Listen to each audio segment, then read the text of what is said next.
ദാമ്പത്യബന്ധം നിലനിർത്തുന്നതിൽ ഏറ്റവും പ്രധാനപ്പെട്ട ഒരു ഘടകമാണ് ലൈംഗിക ബന്ധം എന്ന് പറഞ്ഞു. ആ ലൈംഗിക ബന്ധത്തിലെ ചിട്ടകൾ പാലിക്കണം. ബിസ്മി ചൊല്ലിയിട്ടാകണം ലൈംഗിക ബന്ധത്തിലേക്ക് കടക്കേണ്ടത്. ഒരു കാരണവശാലും ബിസ്മി ചൊല്ലാൻ വിട്ടുപോകരുത്. ലൗ അന്ന അഹദകും ഇദാ അറാദ അൻ യഅ്തിയ അഹ്ലഹു, സ്വന്തം കുടുംബിനിയുടെ അടുത്തൊരാൾ പോകാൻ ഉദ്ദേശിച്ചാൽ ഖാല ബിസ്മില്ലാഹ് അല്ലാഹുമ്മ ജന്നിബ്ന ശൈത്വാന വജന്നിബി ശൈത്വാന മാ റസഖ്തനാ,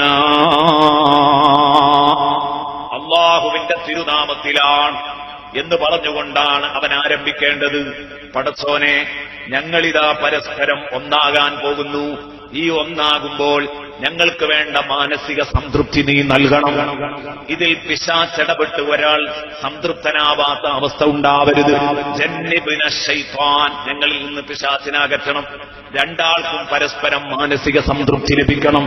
വജന്നിബി ശൈത്വാന മാ റസഖ്തനാ, നീ ഞങ്ങൾക്ക് നൽകുന്ന സന്താന സൗഭാഗ്യം, നീ ഞങ്ങൾക്ക് നൽകുന്ന ആത്മനിർവൃതി, ഇതിൽ നിന്നൊക്കെ പിശാചിനെ നീ മാറ്റി നിർത്തണം.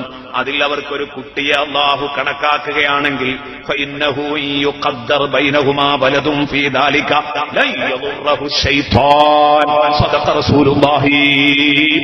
അല്ലാഹുവിന്റെ റസൂൽ പറയുന്നു, ബിസ്മി ചൊല്ലി വേർപെട്ട ബന്ധത്തിൽ ജനിച്ച കുഞ്ഞ്, ആ കുഞ്ഞിനെ പിശാച് ബുദ്ധിമുട്ടിക്കുകയില്ല.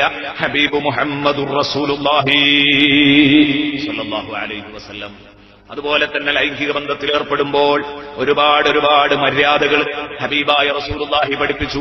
ഒരു നൂൽബന്ധം പോലുമില്ലാത്ത രൂപത്തിൽ പൂർണ്ണമായി നഗ്നമാകുന്ന അവസ്ഥ ഒഴിവാക്കുക. ജായിസല്ലേ എന്ന് ചോദിച്ചാൽ കൃത്യമായി പറയുമ്പോൾ അനുവദനീയമാണെന്ന് പറയേണ്ടി വന്നാലും മാന്യത ഒരിക്കലും ഗോപ്യ മേഖലയെങ്കിലും കാണാതിരിക്കലാണ്.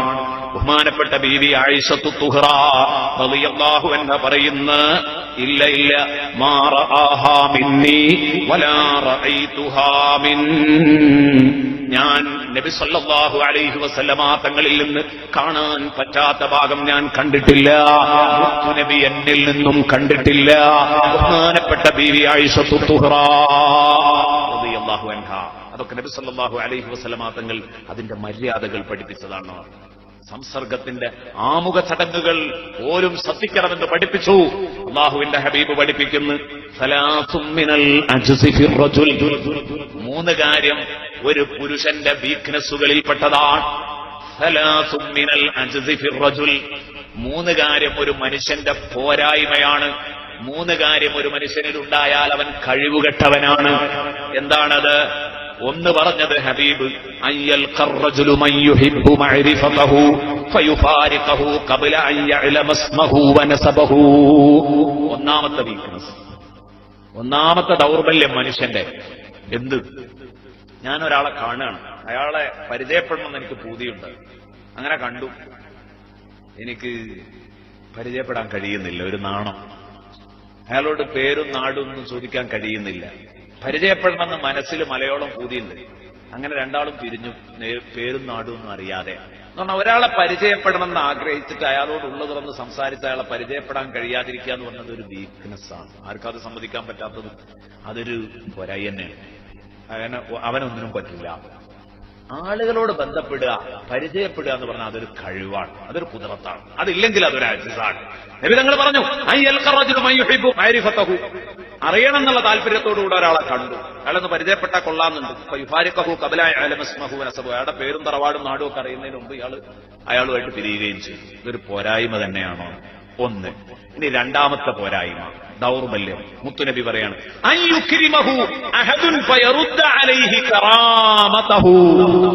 ഒരാൾ അവനെ വന്ന് ആദരിക്കുമ്പോൾ അവൻ അയാളെ അനാദരിക്കുക. ഇതൊരു പോരായി തന്നെയാണ്. ഇതിന് നമ്മൾ കണ്ടുപഠിക്കേണ്ട കുറെ മാതൃകകളുണ്ട് ഈ കാര്യത്തിലൊക്കെ. ഞാനിവിടെ പല കാര്യങ്ങൾക്കും ഉദാഹരണത്തിന് ബഹുമാനപ്പെട്ട ശൈഖുനാ കാന്തപുരം ഉസ്താദിനെ കൊണ്ടുവന്നു. നല്ലൊരു ഉദാഹരണമാണ്.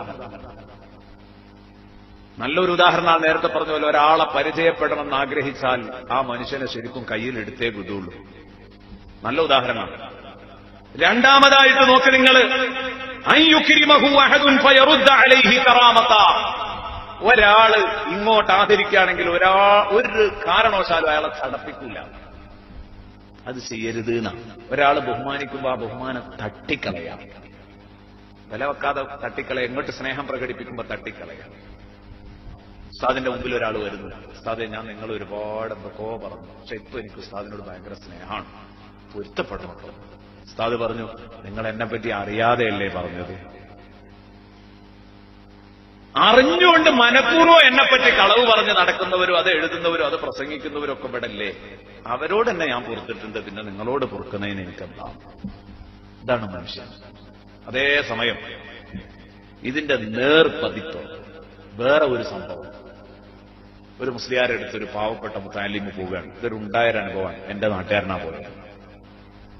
ഒരു മുത്താലിമ് എന്നിട്ട് പറഞ്ഞു, ഉസ്താദേ ഞാൻ എന്റെ അവിവേകത്തിൽ നിങ്ങളെപ്പറ്റി എന്തൊക്കെയോ പറഞ്ഞു, നിങ്ങൾ പറയാൻ പാടില്ലാത്ത പലതും പറഞ്ഞപ്പോ, നിന്ദിക്കാൻ ഒരിക്കലും പാടില്ലാത്ത പലതിനെയും നിന്ദിച്ചപ്പോ ഞാൻ നിങ്ങളെ എന്തൊക്കെയോ പറഞ്ഞുപോയി, പക്ഷെ എനിക്കൊരു കുറ്റബോധം, അതുകൊണ്ട് എനിക്കൊന്ന് പൊരുത്തപ്പെട്ട് തരണം എന്ന് പറഞ്ഞപ്പോ ഈ മനുഷ്യനിങ്ങ് ചാടിയത്ര. ഈ മുത്താലിം എന്നോട് വേദനയോട് പറയാം, ആടാ എനിക്ക് പണി എന്നെ കുറ്റം പറഞ്ഞ് നടക്കല, ജിത്തിനാ ഓതാൻ പോണ്, എന്നെ കുറ്റം പറഞ്ഞ് നടക്കാൻ പോടാ വിടുന്നു, ഇയാളെ വീട്ടിൽ നിന്ന് ഈ ആടുന്നത്. അപ്പൊ ഇതൊക്കെ രണ്ട് ശൈലി ഒരിക്കലും ചെയ്യാൻ പാടില്ല. നമ്മളെ കാലു പിടിക്കുമ്പോൾ മുഖത്ത് എവിടെയെത്തും ചെയ്യാൻ പാടില്ലാത്തൊരു സംഗതിയാണ്. ഇതൊക്കെ ഒരു മനുഷ്യന്റെ പോരായ്മയാണ്. അതുപോലെ ദാമ്പത്യ ജീവിതത്തിൽ അവന്റെ പോരായ്മയായി റസൂലുള്ള എണ്ണുകയാണ്, വസ്സാലിസു അൻ യുഖാരിബ الرجل جاريته أو زوجته فيصيبها قبل أن يحدثها ويؤانسها ويضاجعها فيقضي حاجته منها قبل أن تقضي حاجتها منه. സയ്യിദുനാ റസൂലുള്ളാഹി, അല്ലാഹുവിന്റെ റസൂൽ പറഞ്ഞു, സ്വന്തം ഭാര്യയെ ഒരാൾ സമീപിക്കുന്നു, അല്ലെങ്കിൽ അടിമസ്ത്രീയെ സമീപിക്കുമ്പോൾ അവളെ പ്രാപിക്കുന്നു, പക്ഷേ അവളോടൊരക്ഷരം മിണ്ടുന്നില്ല, അവളെ ഒന്ന് സന്തോഷിപ്പിക്കുന്നില്ല, അവളോടൊപ്പം കളിക്കുന്നില്ല, അവളെ ഒന്ന് ആലിംഗനം ചെയ്യുന്നില്ല, ഇങ്ങനെയൊന്നും ഇല്ലാതെ അയാളുടെ വിഷയപൂർത്തീകരണം മാത്രം നടത്തി അവളുടെ കാര്യം അവളുടെ പക്ഷം ശ്രദ്ധിച്ചതേയില്ല. ഇത് ഒരു മനുഷ്യന്റെ ഏറ്റവും വലിയ കഴിവുകേടാണ്, അജ്സാണ്, അവന്റെ പോരായ്മയാണ്. സയ്യിദുനാ റസൂലുള്ളാഹി ശാരീരിക ബന്ധം അത് കംപ്ലീറ്റ് ചെയ്യുന്നതിൽ എപ്പോഴും ഭാര്യയുടെ പക്ഷവും കൂടെ പരിഗണിക്കണം. ഇതാണ് ഈ പറഞ്ഞതിന്റെ ആകത്തുക.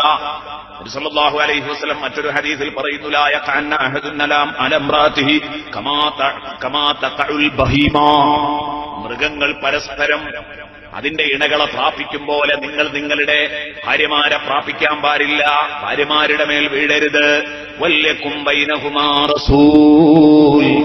മറിച്ച് നിങ്ങളുടെയും ഭാര്യയുടെയും ഇടയിൽ ഒരു ദൂതൻ അതിന്റെ മുമ്പുണ്ടാവണം, ഒരു മെസ്സഞ്ചർ അതിന്റെ മുമ്പ് പ്രവൃത്തി ചെയ്യണമെന്ന് ബഹുമാനപ്പെട്ട സയ്യിദുനാ റസൂലുള്ളാഹി പ്രവർത്തിക്കണമെന്ന് സയ്യിദുനാ റസൂലുള്ളാഹി പറഞ്ഞപ്പോ സഹാബത്തിന്റെ ചോദ്യം, എന്താ നബിയെ പറഞ്ഞത്? ശാരീരിക ബന്ധത്തിന്റെ മുമ്പ് ഒരു ദൂതൻ വേണമെന്ന് പറഞ്ഞ ഈ ദൂതൻ വമർ റസൂലു യാ റസൂലല്ലാഹ്, നബിയെ ഏതാണ് ഈ ദൂതൻ?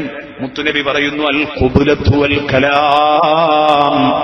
ചുടുചുംബനവും അതുപോലെ തന്നെ മധുരക്കിന്നാരവുമാണ്. നല്ല സംസാരവും ചുടുചുംബനവും ഇത് വേണം.